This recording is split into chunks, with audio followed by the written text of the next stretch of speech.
Welcome to my brand new channel, Booked with Holly. Today we're going to be diving into one of my favorite topics, book to screen adaptations. I have always loved seeing how filmmakers take some of our most beloved books and bring them to life. How they interpret the story, what choices they make, how the actors embody the characters we imagine while reading. Here in New England, it is November.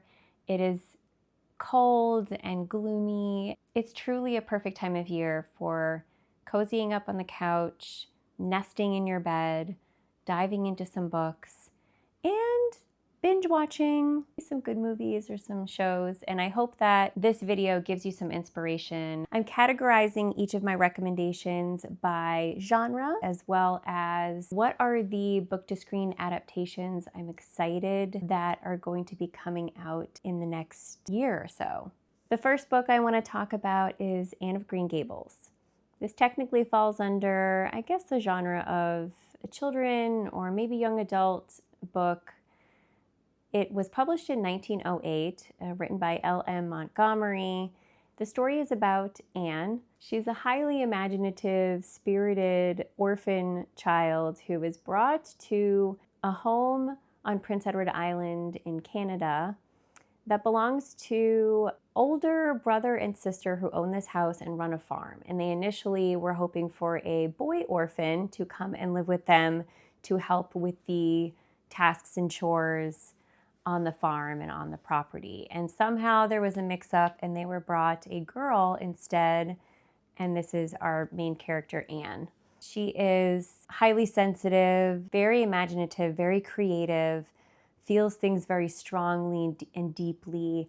And I think for me as a child, the way Anne perceives the world and her relationships and her hopes and dreams for the future, I found that so relatable as a young, angsty child who always had my nose in a book and wrote spontaneous poetry in my journal and just had so many different big hopes and dreams myself. The book series follows Anne and her journey as she adjusts to a new home life and the friends she makes, the mistakes she makes, the trouble she finds herself in, how she continuously pushes the boundaries and limits and the norms of the people around her in the town that she's growing up in, and how she finds love. And the 1985 TV series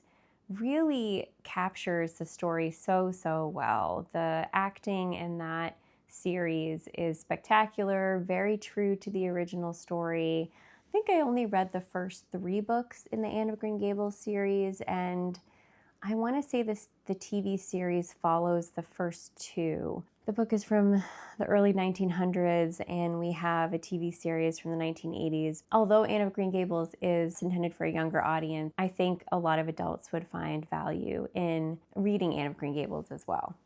The next genre I'm going to talk about are psychological thrillers or mysteries, suspense books, and screen adaptations. The next book I want to recommend is Big Little Lies by Liane Moriarty. This book is about 3 mothers. They are mothers of kindergarten-age children, and there is a fundraiser event at the school where this act of violence happens, and we're not really sure what exactly happened, and so there's this element of a mystery. And the book goes back in time, and we're following the story of these 3 women and learning about their lives, some of their backstories, the lies, the secrets, the rivalry happening in this community, all while leading up to understanding the reveal of what really happened at this event.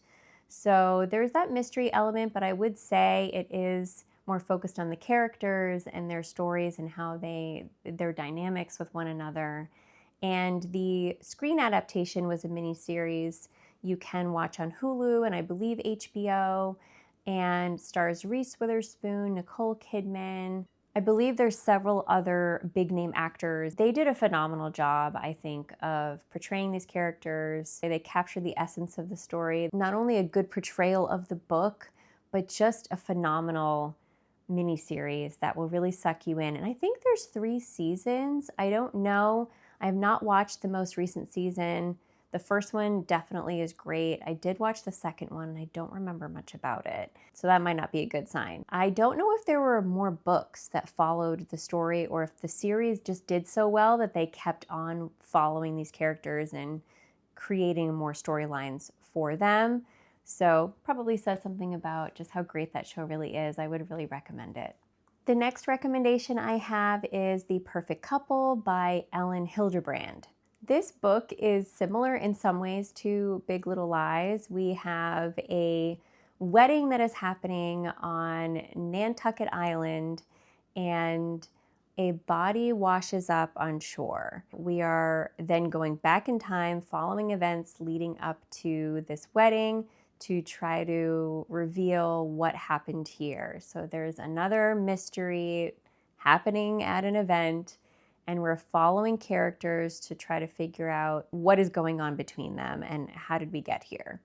So this one had some similar vibes. I would say was a little bit less focused on the drama and the character dynamics as Big Little Lies was. This one was maybe a little bit more plot focused, but certainly sort of that psychological thriller aspect. You're trying to see, who's a reliable narrator, who's not. And I would say the screen adaptation, Netflix came out with, Nicole Kidman is also acting in The Perfect Couple.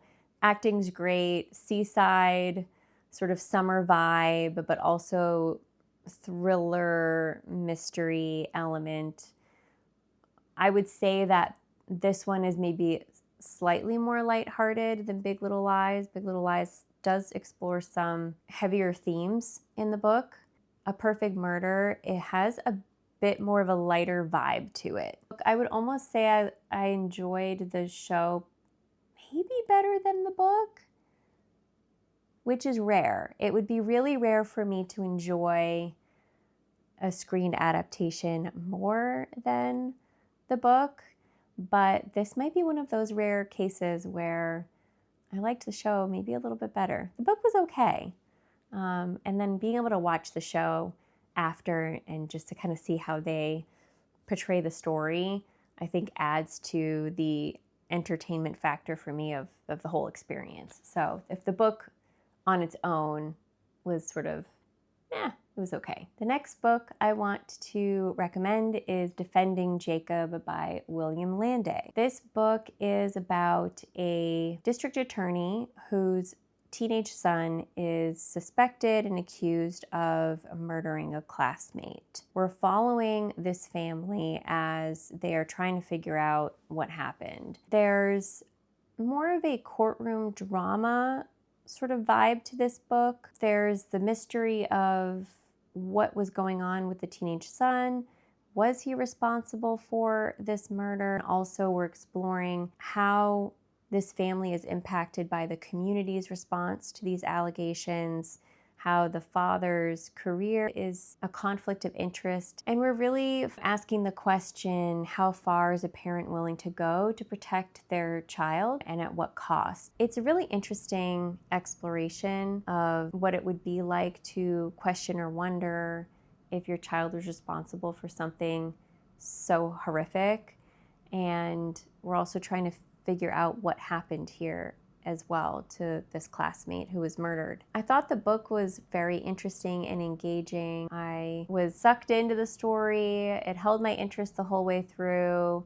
The ending was a little unexpected, and the screen adaptation did not disappoint. The miniseries, which you can watch on Apple TV, did decide to go a different direction with the ending of the story, which I always find interesting and I'm always curious about when a screen adaptation changes something pretty significant about the book. And so it's just interesting to think about and talk about. I often will jump on Reddit or watch other YouTube videos exploring maybe why there were some differences in the screen adaptation compared to the book. So if that interests you, if you want to see how the miniseries took a slightly different spin with the book, then I would check that one out. This next recommendation maybe isn't entirely a recommendation. It's an experience. You'll see what I mean in a moment.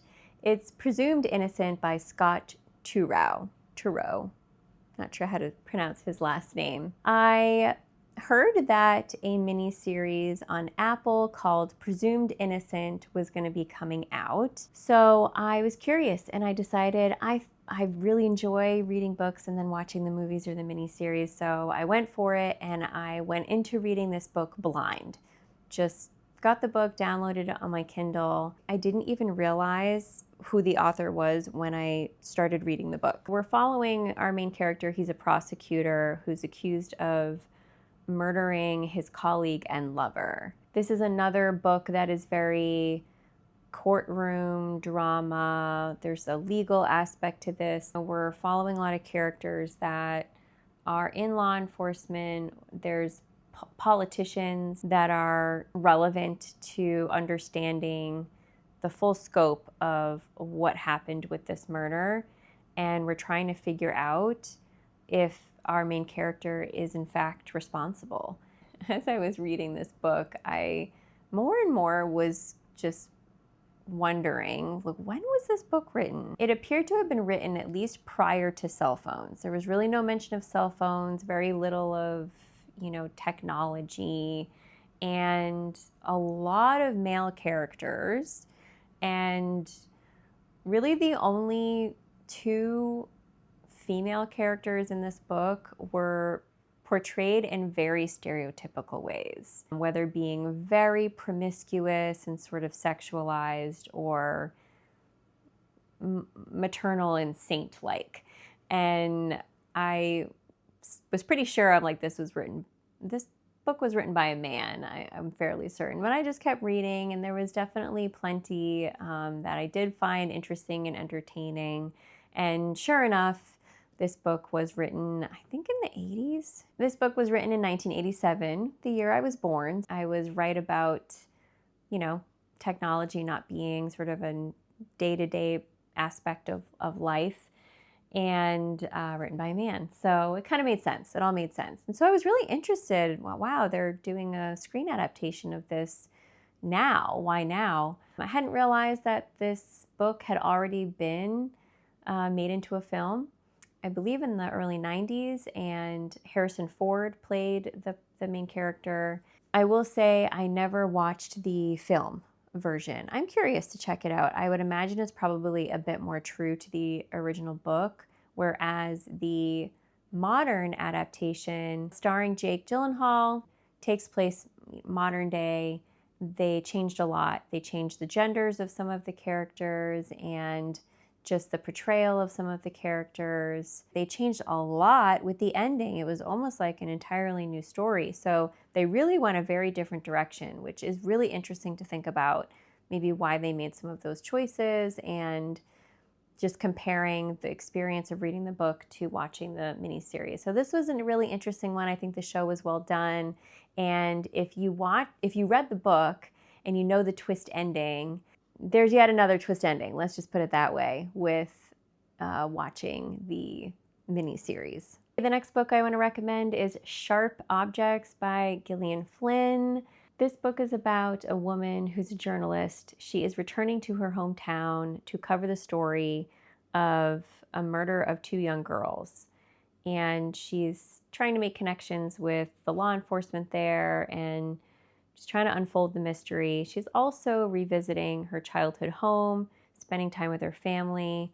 She's revisiting trauma that she has endured as a result of family dysfunction, and we're seeing some of those dynamics continuing as she's back in that environment. So we're sort of following a couple of different storylines here and seeing how they're interwoven. There is a twist ending here in this book that is pretty interesting, and The screen adaptation is just phenomenal. The acting is great. We have Amy Adams playing the journalist and Patricia Clarkson playing her mother. This arguably might be my absolute favorite recommendation in this whole video. So the book was great. The show was great. And you really can't go wrong. If you like something kind of dark, a bit sinister, very eerie vibes here, the show, I think, captures those vibes really well. The last recommendation in the psychological, thriller, suspense, mystery category is Gerald's Game by Stephen King. This book is about husband and wife engaging in a kinky sexual encounter that goes wrong. Something happens to the husband. You're not sure if he's unconscious, if he died, and the wife is left tied to the bed. And pretty much this whole story takes place with her tied to this bed in this room, and it's just as much a story of her survival of this situation as it is her having flashbacks to trauma she experienced in her childhood, as well as how there were some unhealthy dynamics that were playing out in her relationship with her husband. I think that Stephen King did a really good job of capturing some very sensitive topics.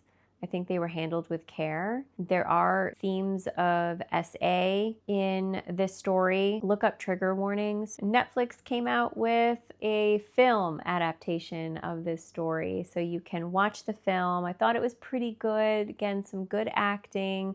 Really interesting to see how the film portrays everything happening that sort of is captured in this one room, yet we're having flashbacks to other time periods. And if I remember correctly, it's been a while since I read this book or watched the movie.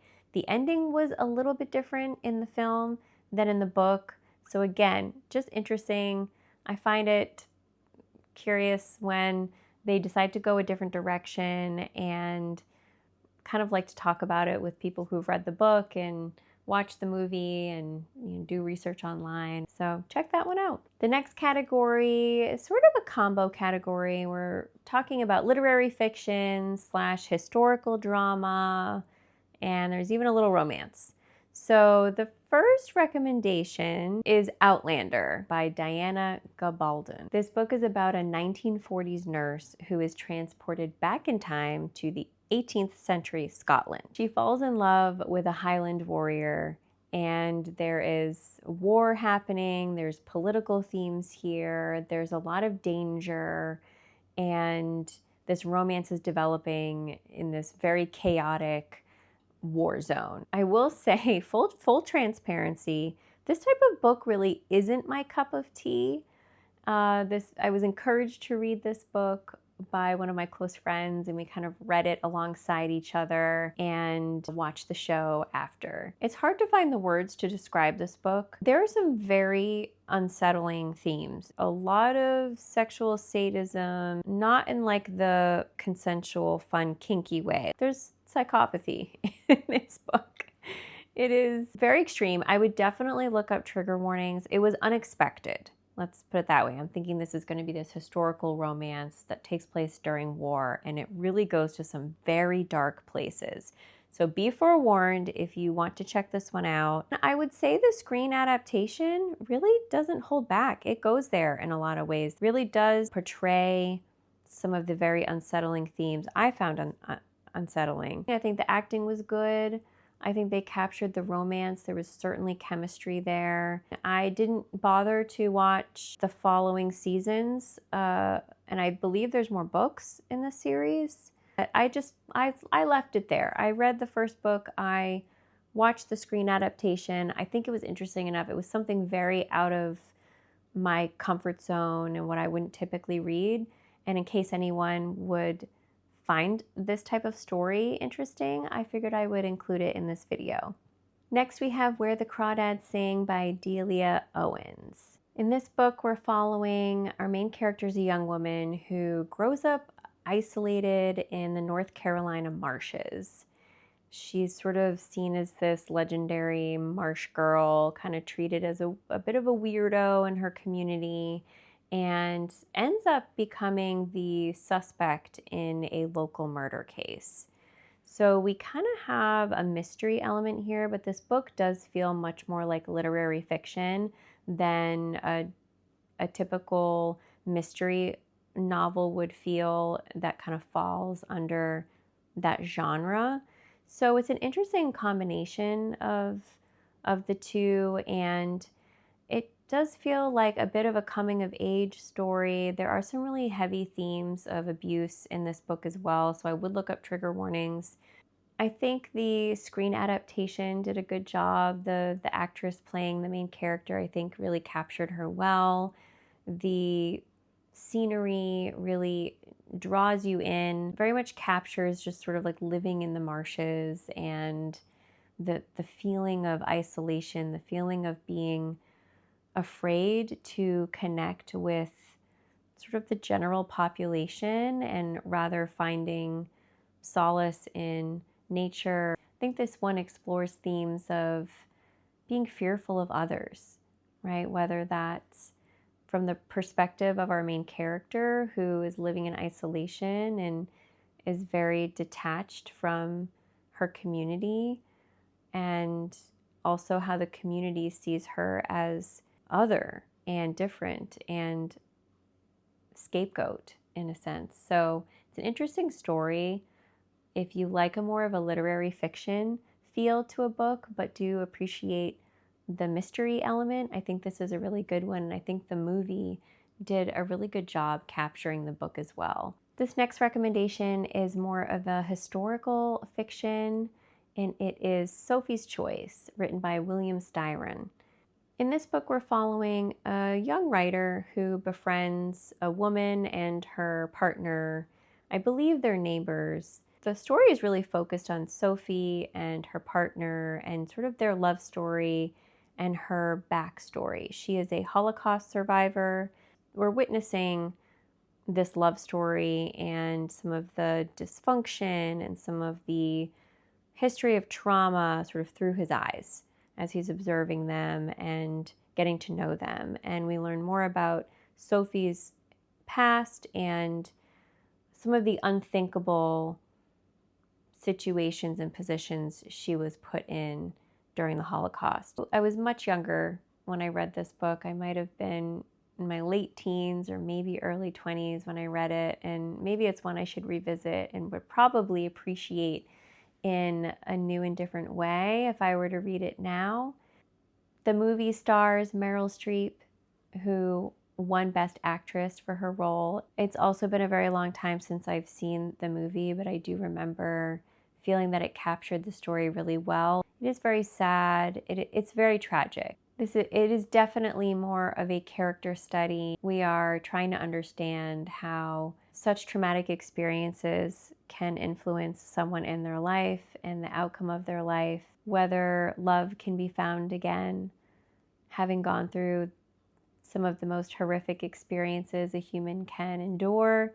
So it's a heavy story, but beautifully written. I think Meryl Streep did a phenomenal job in the film adaptation.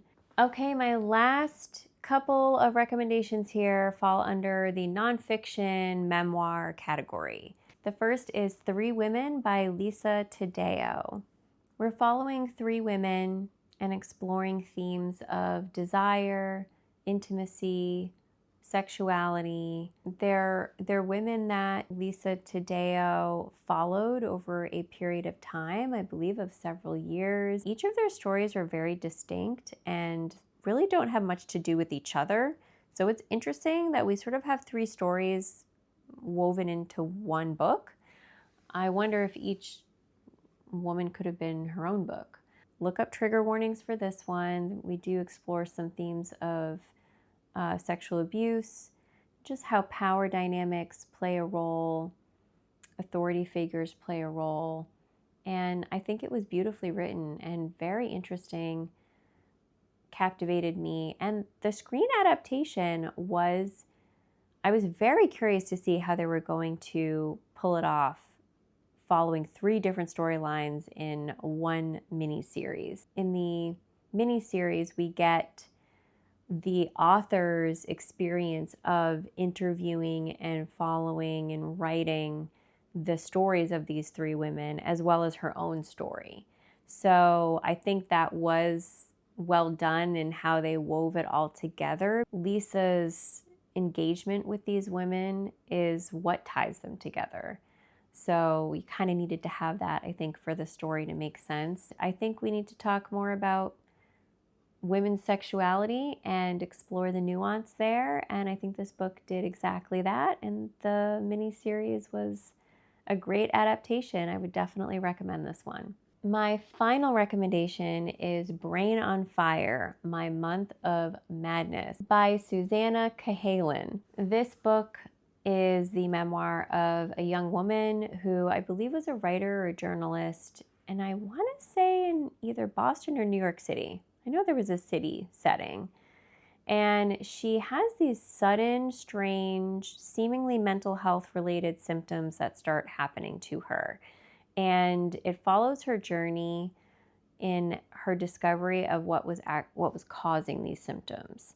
And I don't want to say much more because it would kind of give it away, but it is a very interesting exploration of how the medical industry and the mental health industry intersect, and how what one might assume is perhaps one condition could ultimately be another condition. It's a very scary, unsettling story to follow, because it certainly seems like something that could happen to a lot of people and could go down a very different path. So as someone who works in the mental health industry, I'm a licensed therapist. I found this especially fascinating, and Netflix did do a film adaptation of this story, and I think they did a pretty good job. I don't have much more to say. It wasn't phenomenal, it didn't blow me away. Just an interesting enough story that it's worth checking out. So that covers the 12 book-to-screen adaptations that I have read and watched and fully recommend. I hope that these recommendations give you some inspiration and gives you plenty to do as you are hibernating this upcoming wintertime season. I do want to share a few adaptations that I'm excited that will be coming out in the near future here. The first one is already out. I just haven't watched the film yet, and that is Woman in Cabin 10 by Ruth Ware. I did just start the book. I'm pretty early on into it. So far, it's going okay. There's some things that I find interesting, some that I think are a little unrealistic, but this book is about a woman who is a journalist, and she is writing a story to cover the experience of traveling on this small cruise ship.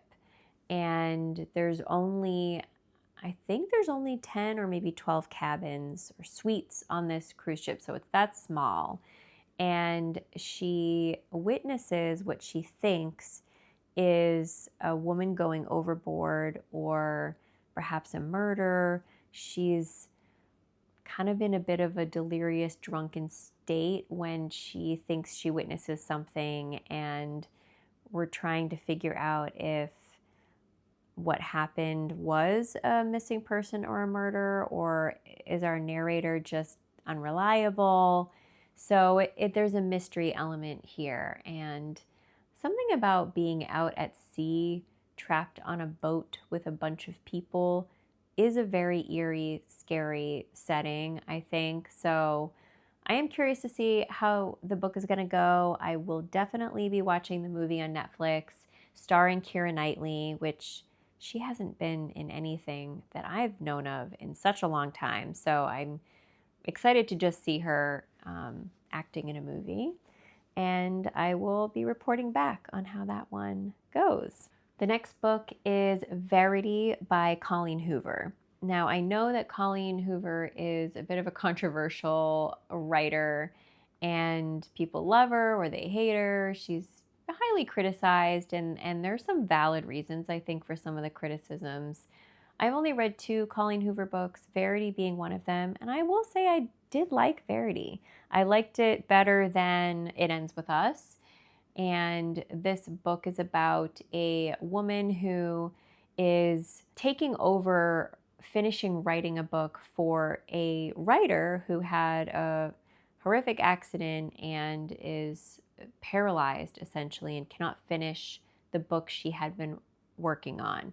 So we're following this woman who goes to live in this woman's home and finish the book for her, review all of her materials, and she's getting to know the husband, she's getting to know the family, creepy things are happening, she's starting to wonder what's really going on in this house.